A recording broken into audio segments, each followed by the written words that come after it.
Shalom teman-teman, kita ketemu lagi dalam ibadah kita sore hari ini. Sebelum kita mulai, mari kita berdoa. Selamat sore ya Bapak, tiba saatnya Tuhan kami mau kembali datang dalam hadirat-Mu Tuhan. Kiranya Engkau hadir Tuhan dalam ibadah kami dari awal hingga akhirnya ya Bapak. Kiranya Engkau menyertai kami Tuhan.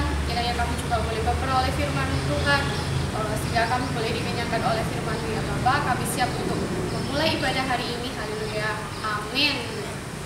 Oke, kalau Caca gimana kabarnya hari ini? Puji Tuhan, luar biasa. Aku harap juga semua teman-teman di rumah dalam keadaan yang sehat dan terus dalam penyertaan Tuhan. Oke, sebelum itu, mari kita nyanyikan Bukan Tebak.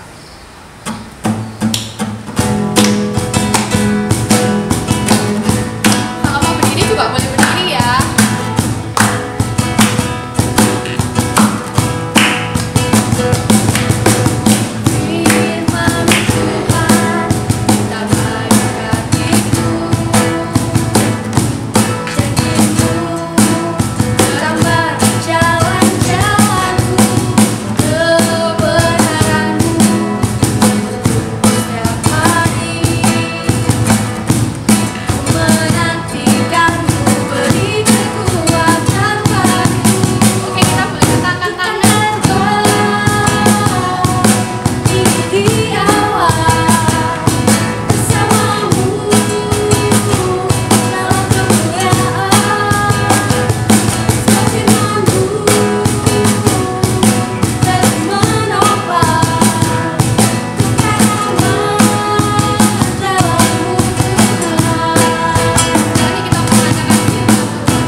Betapa baiknya Tuhan atas hidup kita dan betapa setianya Tuhan atas kehidupan kita. Saat ini mari undahkan hatimu di hadapan Tuhan. Kita mau datang kepada Tuhan mengatakan bahwa Tuhan Yesus baik, kasih setianya sungguh nyata bagi setiap kita. Mari kita pejamkan mata kita di hadapan Tuhan.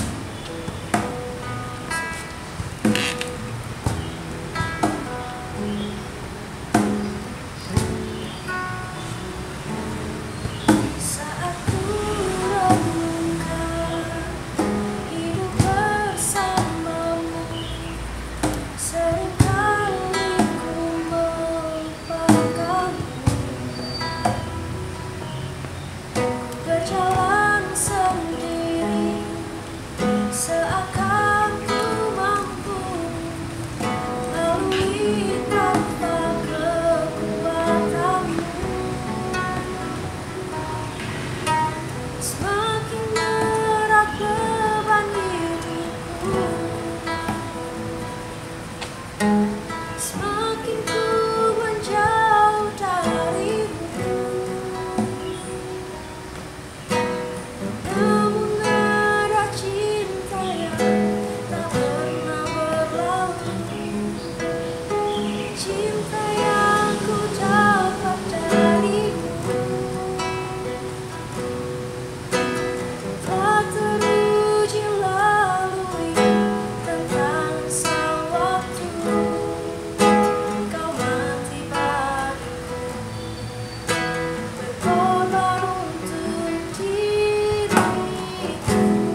bersama-sama sekali lagi kita mau nyatakan saat merenungkan hidup bersamamu.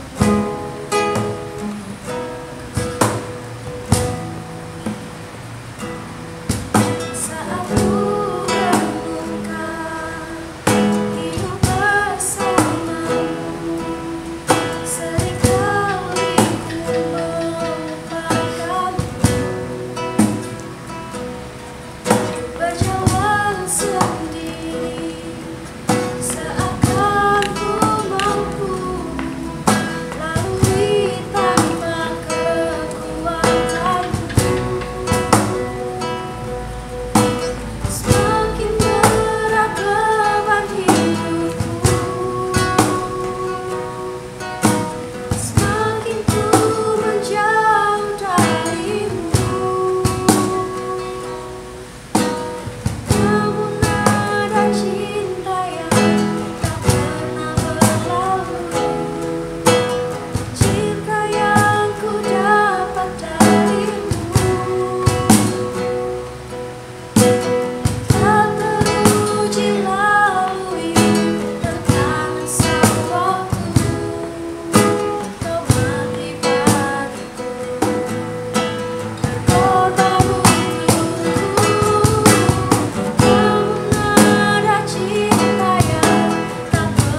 kehidupan kami selanjutnya kepadamu Tuhan. Kami serahkan Tuhan acara kami selanjutnya ke dalam tangan-Mu. Di dalam nama Yesus kami berdoa mengucap syukur. Haleluya. Amin. Shalom teman-teman pemuda Eros dimanapun teman-teman berada pada saat ini. Saya percaya kita semua dalam penyertaan Tuhan, dalam perlindungan Tuhan. Saya bersyukur kalau pada saat ini saya bisa diberi kesempatan untuk sedikit bercerita, untuk sedikit berbagi kebaikan Tuhan yang telah saya alami beberapa waktu yang lalu ini. Dan kiranya apa yang saya sampaikan ini juga kita bisa mengambil pelajarannya, sesuatu yang baik, apa yang menjadi perintah dari firman Tuhan kita dapat melakukan dalam setiap kehidupan kita. Jadi beberapa waktu yang lalu, tepatnya pada pertengahan bulan Juli, pada pertengahan bulan Juli saya ada sedikit gangguan fisik ya, ada sedikit gangguan kesehatan. Tuhan izinkan saya sakit. Sebenarnya sakit ini adalah sakit yang tidak terlalu tidak terlalu parah atau tidak terlalu sakit yang gimana-gimana, tidak ya. Sebenarnya penyakitnya ini juga penyakit ringan, yaitu saya sakit batuk awalnya ya, sakit batuk tenggorokan seperti itu dan ada sedikit demam, tapi tidak ada flu.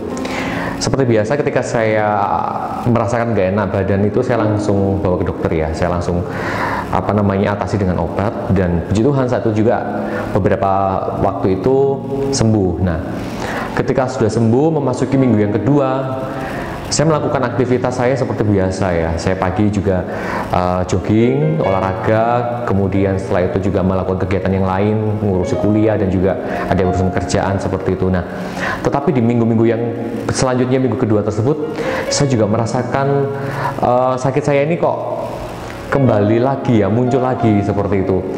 Di jam-jam tertentu saya merasakan demam, kemudian sakit tenggorokan ini juga masih ada seperti itu, batuk ini masih ada seperti itu. Bahkan saya sering masih melakukan kegiatan saya di luar rumah waktu itu ya. Saya masih sering ke gereja atau mungkin ke tempat yang lain untuk urusan pekerjaan ataupun kuliah ya. Jadi selama pandemi ini saya keluarnya hanya sebatas itu saja dan perlu teman-teman ketahui bahwa selama pandemi ini merupakan sakit saya yang pertama juga, sehingga saya juga sedikit takut pada waktu itu ya, sedikit takut dan sedikit khawatir. Akhirnya saya memutuskan untuk saya periksa kembali ke dokter tersebut ya di minggu yang kedua itu, dan ada keluhan tambahan sebenarnya di situ. Tenggorokan saya ini sedikit panas kayak gitu ya. Sebelum saya ke dokter, saya sempat tanya-tanya ke teman saya juga yang anak kedokteran. Saya tanya, kenapa kok tenggorokan ini kadang suka panas, padahal bukan karena batuk yang gimana-gimana gitu ya, tapi kok suka panas. Ternyata itu ada salah satu penyebab dari naiknya asam lambung. Nah, saya periksa ke dokter lagi dan saya dikasih obat, sembuh ya, sembuh. Dan ketika obat itu habis, jadi 2 minggu berturut-turut saya menghabiskan obat ya, jadi sampai saya habiskan, dan masuk minggu ketiga tepatnya di awal bulan Agustus saya merasakan hal yang sama. Jadi keluhan saya masih ada, tenggorokan masih nggak enak, kemudian suhu badan ini ya, kadang ini demam, kalau malam kadang menggigil kayak gitu ya, tapi saya masih bisa beraktivitas. Dan lucunya lagi, kadang pagi itu saya ya masih bisa beraktivitas, saya masih bisa olahraga, tetapi sudah agak siangan dikit gitu rasanya badan udah nggak enak. Nah, saya di situ mengalami sebuah ketakutan ya, pasti secara manusia saya takut, apalagi di tengah keadaan seperti ini.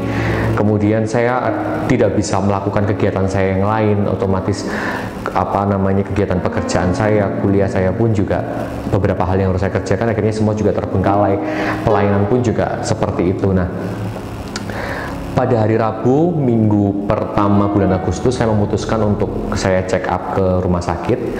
Jadi saya melakukan pemeriksaan ke rumah sakit. Maksudnya saya ingin tahu apa sih penyebabnya seperti itu, atau kenapa sih kok bisa seperti itu ya. Saya periksa ke salah satu rumah sakit di Malang yang memang itu bukan rumah sakit ini ya, bukan rumah sakit rujukan COVID ya tentunya ya. Jadi rumah sakit umum, rumah sakit biasa di salah satu rumah sakit swasta.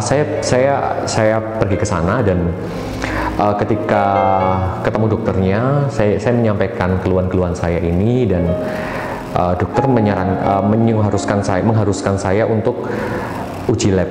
Ya, jadi uji lab ini adalah uji lab paru-paru dan juga uji lab darah seperti itu. Kemudian saya melakukan uji lab itu ya. Jujur saya takut sekali karena saya takut kalau terjadi apa-apa kayak gitu ya. Misalnya ada penyakit-penyakit yang lain seperti itu. Saya takut sekali dan hari itu juga saya tes dan ketika saya masuk ke ruang laboratorium, yang pertama paru-paru, kemudian yang kedua darah, yang pertama paru-paru, saya menunggu dokter agak ya beberapa menit lah. Selama menunggu itu saya benar-benar berserah sama Tuhan, saya berdoa sama Tuhan di tempat tersebut ya, di rumah sakit tersebut, dan di situ kebetulan juga sepi rumah sakitnya ya. Jadi saya benar-benar berdoa sama Tuhan, biarlah kuasa-Mu yang terjadi atas apapun yang terjadi dalam hidupku kayak gitu ya. Mungkin kita saat ini kita diizinkan pada titik tertentu, memang Tuhan mau mengerjakan sesuatu, dan saya percaya itu. Saya benar-benar berdoa sama Tuhan. Akhirnya singkat cerita saya menunggu 2 jam dan hasilnya keluar. Saya kembali ke dokter saya lagi untuk mengkonsultasikan hasilnya, dan ketika saya konsultasikan untuk hasil paru-paru saya normal, puji Tuhan normal, tidak ada gangguan apapun ataupun bercak, tidak ada. Sehingga ketika paru-paru normal, saya senang sekali karena di tengah keadaan seperti ini, orang yang dinyatakan sakit COVID itu juga ada sesuatu di paru-parunya seperti itu ya. Tetapi saya tidak, saya puji Tuhan normal. Tetapi di bagian darah ini ada sedikit bukan gangguan ya, tetapi perbedaan seperti itulah. Perlu kita ketahui bahwa darah manusia kan punya banyak sekali sel atau bagian-bagiannya, itulah salah satunya seperti trombosit dan sebagainya. Nah, ada 3 bagian di situ. Darah saya kayak kelebihan gitu ya. Jadi seharusnya 15%, ini 18%. Jadi saya kayak kelebihan gitu, sehingga imun saya menjadi menurun seperti itu. Nah, pada waktu itu dokter menyarankan saya, tapi bukan suatu paksaan, hanya menyuruh untuk rapid seperti itu ya. Tetapi saya pikir selagi juga ini paru-paru juga normal, ya sudah, mungkin tidak perlu dulu seperti itu, tidak perlu kita rapid dulu. Dan dokter pun juga mengiyakan karena yang terpenting dicoba selama 5 hari dulu untuk dikasih obat jalan dan makan makanan yang bergizi untuk menaikkan imun. Kalau memang itu sudah memang keadaannya membaik dan tidak ada keluhan, baru kita nggak perlu ambil tindakan selanjutnya. Tetapi kalau memang itu masih ada keluhan, kita perlu ambil tindakan selanjutnya seperti itu. Nah, saya dikasih obat, dan pada waktu itu saya kira obatnya itu ya banyak gitu ya. Ada obat macam-macam gitu. Ternyata tidak, hanya dikasih tiga obat. Sebenarnya obatnya hanya 2. Yang satu ini hanya vitamin kompleks seperti itu, semacam CDR seperti itulah ya. Yang obatnya cuma 2, itu pun hanya obat untuk meningkatkan imun ya. Saya takut sekali, waduh, ini obatnya cuma 2, ini nanti gimana kalau nggak sembuh. Saya tuh bener-bener takut. Dan ketika saya pulang ke rumah, jadi saya seharian di rumah sakit, setelah saya pulang, saya di rumah itu justru makin stres gitu ya. Karena apa? Saya di rumah harus pakai masker, mau tidur mau ngapain tuh harus pakai masker, kemudian tidak boleh terlalu sering kontak dengan orang lain, kemudian makan pun juga harus terpisah, piring terpisah, karena waktu itu lagi sakit kan ya. Jadi saya benar-benar stres, saya benar-benar takut. Bahkan saya mau cerita ke teman aja saya takut ya. Saya mau cerita ke teman, mau istilahnya WA, cerita masalah sakit saya ini, saya takut sendiri karena saya takut kayak dikira yang aneh-aneh gitu ya, atau dijauhi atau yang gimana gitu. Saya takut, jadi semua saya pendam sendiri. Saya pendam sendiri dan saya benar-benar berdoa sama Tuhan. Malamnya itu saya berdoa sama Tuhan. Saya mengikuti salah satu ibadah live streaming ya, salah satu ibadah live streaming di salah satu gereja gitu. Saya mengikuti, memang pada waktu dia live, saya benar-benar ikut berdoa, saya ikut menyembah, saya benar-benar berserah dan saya takut dan saya menyerahkan semua ketakutan saya kepada Tuhan. Dan di situ saya nggak langsung merasakan kekuatan baru gitu, tidak ya. Saya pasti masih tetap merasakan ketakutan sampai beberapa hari, tetapi saya harus tetap punya pikiran yang baik ya, karena kesehatan juga dipengaruhi oleh pikiran seperti itu. sehingga saya tetap harus berpikir yang baik-baik, kemudian tiap hari harus berdoa, kemudian saya benar-benar membereskan hidup saya kepada Tuhan, dalam artian ketika mungkin melalui kejadian ini saya berpikir Tuhan mau mengerjakan sesuatu dalam diri saya harus membereskan apa menjadi sesuatu yang tidak baik dalam diri saya harus mengakui di depan Tuhan, dan saya mohon ampun sama Tuhan pada waktu itu. Dan Tuhan, saya ini ingin pelayanan, saya ingin melakukan kegiatan saya, dan itu selama 14 hari saya nggak boleh kemana-mana, dan saya di rumah saja sampai seharusnya saya jadi panitia seminar nasional tuh saya cancel semua saya cancel, kemudian urusan pekerjaan juga saya cancel semua, usaha saya juga saya cancel semua, sampai istilahnya ada rugi lah seperti itu. Tapi ya sudahlah, mau gimana lagi kan ya. Akhirnya saya benar-benar di rumah, saya benar-benar menggunakan waktu saya ini untuk lebih intim dengan Tuhan. Selama beberapa hari itu saya gunakan waktu itu saya lebih baik, dan setiap hari makan makanan bergizi sampai tidak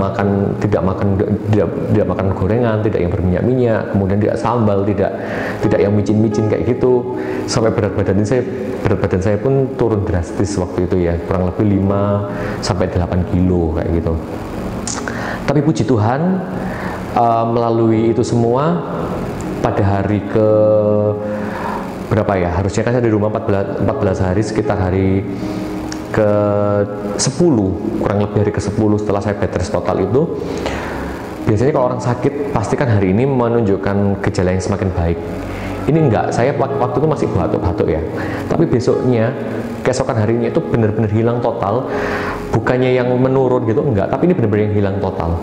Jadi saya tuh sampai bingung, loh kok secepat ini, padahal kemarin-kemarin saya sampai periksa ke dokter 3 kali nggak sembuh-sembuh, tapi hari ini kok benar-benar saya merasakan mujizat ini, kayak ibaratnya Tuhan mengubah air menjadi anggur itu kita lihat di depan mata kayak gitu.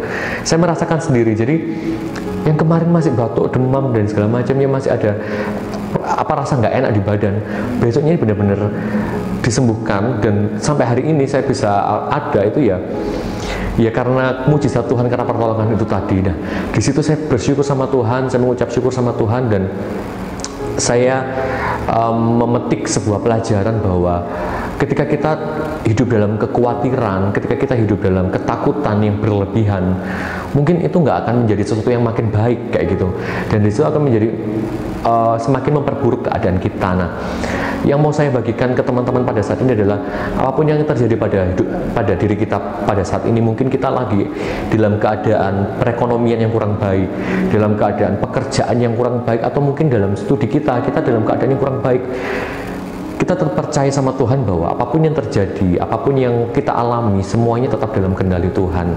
Dan mungkin ketika Tuhan mengizinkan sesuatu itu nggak enak harus kita hadapi, kita mencoba untuk berusaha untuk kita mau menerima, kita mau bertanya apa sih yang mau Tuhan lakukan dalam hidup saya. Jadi kita nggak bisa memikirkan yang sesuatu itu yang enak-enak saja, yang menurut Tuhan itu nggak akan ada batu sandungannya, tidak pasti kita akan ada menghadapi batu-batu kerikil, kita mungkin akan terjatuh seperti itu. Tapi yang mau saya tekankan adalah kita nggak perlu terlalu khawatir yang berlebihan, seperti yang firman Tuhan katakan di dalam Filipi 4 ayat 6 dan yang ke-7. Di sini dikatakan bahwa janganlah hendaknya kamu khawatir tentang apapun juga, tetapi nyatakanlah dalam segala hal keinginanmu kepada Allah dalam doa dan permohonan dengan ucapan syukur. Damai sejahtera Allah yang melampaui segala akal akan memelihara hati dan pikiranmu dalam Yesus Kristus. Nah, ayat ini bagi saya, mungkin bagi teman-teman juga, mungkin sudah sering kali kita dengar tetapi ketika kita mengimplementasikan dalam hidup kita sehari-hari itu sangat berat sangat sulit, apalagi dalam keadaannya seperti ini. Tetapi seperti yang disampaikan di dalam ayat tersebut bahwa memang kita tidak perlu khawatir. Kenapa sih kok kita nggak perlu khawatir? Yang pertama, Allah sudah menjamin hidup kita. Jadi kita punya Bapa yang sudah menjamin untuk memelihara hidup kita, sehingga kita jangan sampai kita khawatir. Jadi kita harus menyadari bahwa Tuhan telah menjadikan kita sebagai anak-anaknya. tentu saja Tuhan atau Bapa kita tidak akan membiarkan kita untuk menanggung beban hidup kita sendiri seperti itu, dan Dia akan berjanji untuk memelihara dan menyertai kita sampai selama-lamanya seperti itu. Nanti teman-teman bisa membaca di dalam Matius 7 ayat 11 ya. Jadi Bapa yang baik itu pasti akan memberikan segala hal yang terbaik bagi anak-anaknya. Itu yang pertama. Yang kedua, kekhawatiran itu merupakan musuh iman ya. Kekhawatiran itu merupakan musuh iman kita. Jadi kita nggak perlu khawatir tentang apapun juga, karena ketika kita khawatir maka iman kita kepada Allah, kepercayaan kita kepada Allah akan semakin menurun seperti itu. Jadi kita berusaha untuk jangan sampai kita khawatir tentang apapun juga, karena kekhawatiran itu adalah musuh dari iman kita. Dan yang ketiga, kekhawatiran itu tentu menyebabkan penyakit ya. Di sini dikatakan bahwa di dalam Amsal 12 ayat 25a disitu katakan kekhawatiran dalam hati membungkukkan orang. Nah, seperti dalam ilmu medis pun juga ketika kita dalam keadaan stres, khawatir itu tentu menyebabkan atau menimbulkan penyakit-penyakit. Tetapi jika hati kita selalu gembira, itu akan menjadi obat bagi setiap kita. Nah, dari apa yang saya sampaikan ini, apa yang saya alami ini juga saya belajar, teman-teman juga belajar bahwa mungkin kita sekarang dalam keadaan yang sulit ya, kita punya masalah yang berbeda-beda ya. Saya sendiri pun juga nggak hanya dengan kesehatan saya pada waktu kemarin, saya juga ada masalah dengan pekerjaan saya, dengan studi saya. Pasti kita punya masalah masing-masing, tetapi kita berusaha untuk kita menyerahkan hidup kita sepenuhnya kepada Tuhan. Kita membiarkan Tuhan supaya Tuhan itu mau bekerja dalam hidup kita. Kalau kita mau mengendalikan Tuhan, kita menyerahkan hidup kita kepada Tuhan, maka jaminan penyertaan Tuhan itu akan selalu ada bagi kita.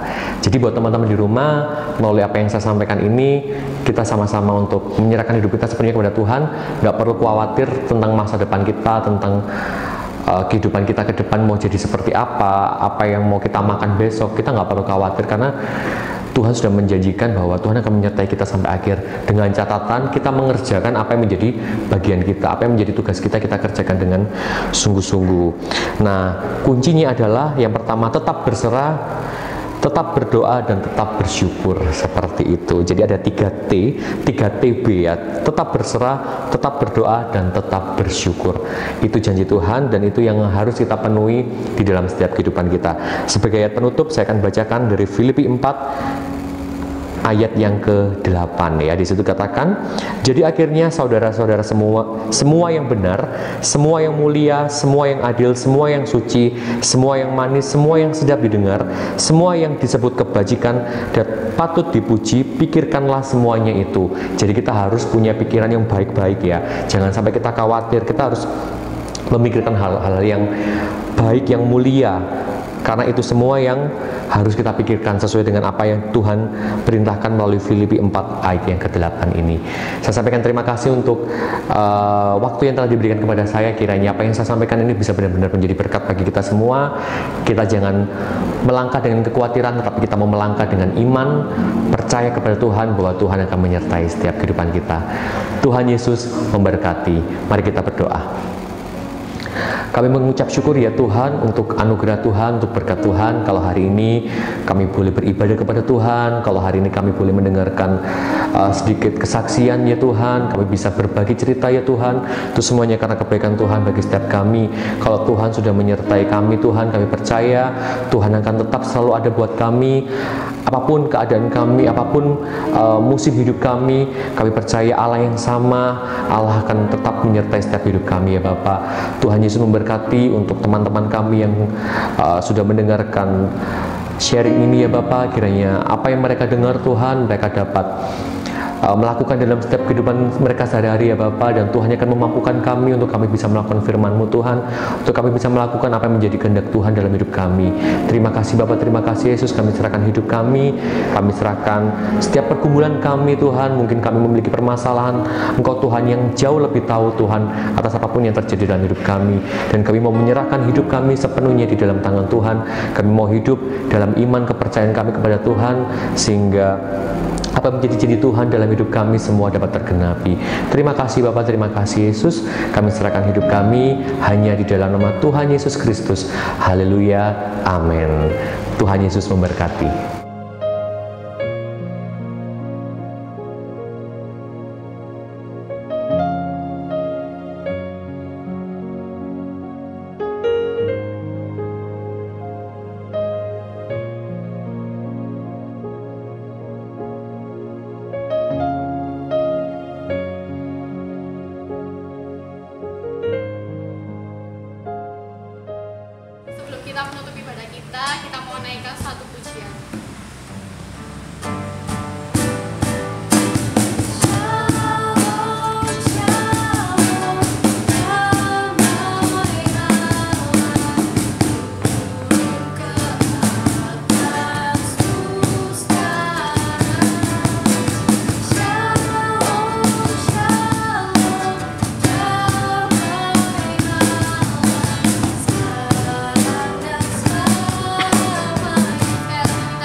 melalui renungan pada saat ini Tuhan, untuk kami tidak boleh khawatir atas hidup kami lagi Tuhan, karena kami memiliki Tuhan yang hidup.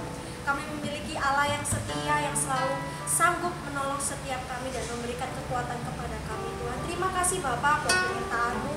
Kami akan mengakhiri ibadah ini Tuhan. Sekali lagi kami serahkan kehidupan kami ke dalam tangan-Mu Tuhan. Kami juga menyerahkan teman-teman kami dimanapun saat ini mereka beribadah Tuhan. Kami mau serahkan mereka ke dalam tangan-Mu Tuhan. Kau berkati setiap kami, Kau menyertai setiap kami Tuhan. Apapun yang akan kami lakukan, apapun yang hendak kami kerjakan Tuhan, kami menyerahkan semuanya ke dalam tangan-Mu Tuhan. Memberkati setiap kami Tuhan. Kami serahkan pengharapan kami, cita-cita kami ke dalam tangan-Mu, kehidupan kami ke dalam tangan-Mu Tuhan. Terima kasih Bapa. Kami serahkan doa ini ke dalam tangan-Mu, di dalam nama Yesus kami berdoa.